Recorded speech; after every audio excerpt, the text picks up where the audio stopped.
So hi everybody and welcome to my new video about the if function. The if function is a function I use practically the most in Excel next to the VLOOKUP. It performs a logical test and it gives you a result when this test is true and another result when the test is false. And there are a lot of variations in this. So please watch the video and I hope you learn something new.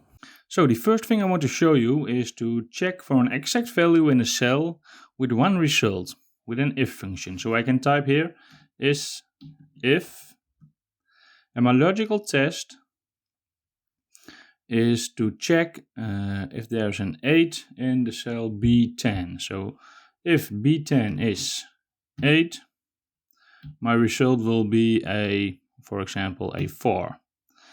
And you can see here, I am typing the value if true. The value if false is going to be empty because it's optional. I can end the formula, press enter, and you see this is a 4 because this is a 8. When I change this into a 7, it becomes false because there is no outcome for value is false. So when this is an 8, it stands 4, and if it's not an 8, it's false. So we can do this also with two results, so for when it's true or when it's false. So then I can type is if again.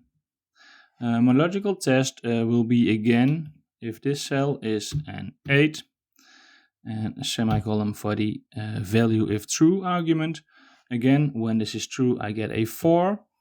But now I'm gonna enter a value if false, and when it's false I will get, for example, a 10. And the function, press enter, and you will see it's true because it is an 8.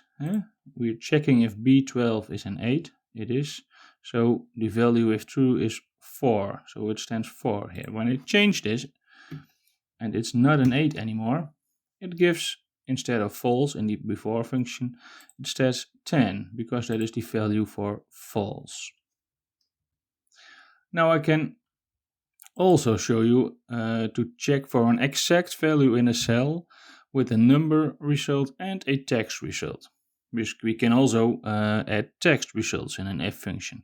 So I can enter the function is if, open the function, and again check for B14 is 8.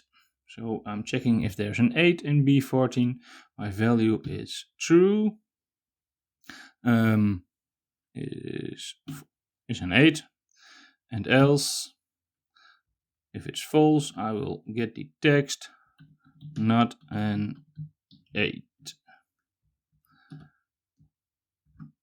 And the function, press enter, and you will see now there's an 8. When I change this value, for example in a 7, it says a text result not an 8.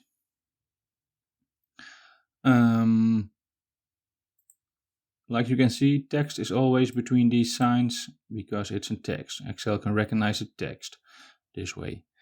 The next one I want to show you is check for a value with two text results. It's practically the same, so I can type again is if. My logical text will again be B16 is an 8 or not. My value if true is 8. And semicolon to enter the value if false. You can see it's becoming bold here. Value if false. Always watch this to see where you are in your formula. To get the overview, I can say value if false, not an 8. I can end the formula, press enter, and you will see here 8 when B16 is an 8. When it's another number, like for example a 7, it says not an 8, or a 13, not an 8. Until there is an 8, and then it says 8. So now we're gonna go a little bit deeper in the if function. I can also check for a result of another function with two text results. So for example, I can say is if, and my logical test now will be another function. And here in the example, I'm using a VLOOKUP function. So I can check the outcome of the VLOOKUP, and based on that, I can give a value if true and a value if false. So I can type is if, open the function, and then type VLOOKUP. My lookup value will be this value, semicolon to select the table, and I have a table here where I will search, and the column is number 2. The second column the column with the names, and this one is false because I want an exact match. I can end the VLOOKUP function, and now I can say if the VLOOKUP function has as a result John, I can add a value if true. So now what I'm checking is the outcome of the VLOOKUP is John or is not John. So if it's true, it is John. My result will be it is John. And now I can type semicolon to enter the value if false. And when it is not John, I'm getting the result not John. So now I can add my function, press enter, and now it's gonna look for this number in this table. So I see number 4 is John. So my result will be it is John. When I press number 5 is Stephen. So the result is not John. So this is to check the outcome of another function and then enter a value if true and if false. The next one is a little bit the same but a bit different. Check for a value in a cell with a function as a result. So I can say is if, and now my logical test will be the same as the examples in the beginning. B20 is 8. So I can enter a value if true. You can see it's bold again. I'm checking if there's an 8 in B20. Well, what do we need to do when there is an 8 in B20? I want to perform a VLOOKUP. And I'm looking up this number again in this table area.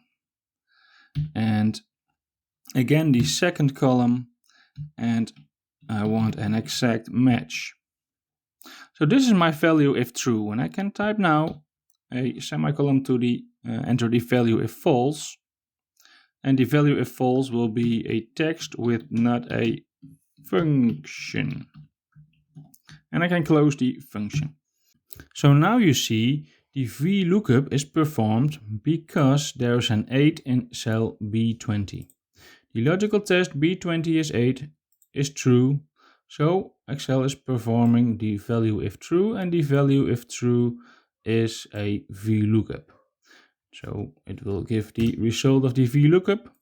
Number 3, looking up in this table, is John. So when I change it to, for example, 5, it says Stephen, because Stephen is 5. When I change this one in a 7, so now the logical test is not true, it's false, and I get the value if false, which is not a function, just a text. So the last one I want to show you is a nested if function. And a nested if function is nothing more than one if function in one function. So I will show you with this example. I can type here is if, and I'm typing my first if function. My first logical test will be if B22 is exact 8, equals 8. If that is true, I want a text exact 8. If that is not true, if it's not exact 8, I want to perform another logical test. So I'm not just typing a value if false, I'm making another if function which is performed if b22 is not equal to 8. So I don't type the is sign because you don't do that only once in the beginning of the formula. I already did it here. So I can just type if. The next logical test is if b22 is smaller than 8. If that is true, then my result will be smaller than 8. Now, I only need to enter the value if that is false. So if b22 is not equal to 8 and b22 is not smaller than 8, well, there's only one option left, and it must be larger than 8. So that will be the result then. Now I can close the if function, and I also need to close the first if function. So I do that twice and I press enter, and now I get larger than 8. That's true because 10 is larger than 8. When I type a 4, it is smaller than 8. And when I type an exact 8, it will say exact 8. So when you nest the if functions, you can create more than only 2 results. Normally you have only 2 results, it's true or false. But when you use the value if false for putting in another if function, you can go on and go on with creating more options, more results to your if function. That's a really nice way to give you more options than only 2. So thanks for watching this video about the if function. I hope you have learned something new of this, and I would really advise you to try to master the if function, because it is a very important function in Excel. You can do so much with it. If you have any questions or maybe other varieties on the if function, please let me know in the comments. And if you like the video and you want to see more of my videos, please don't forget to subscribe to my channel.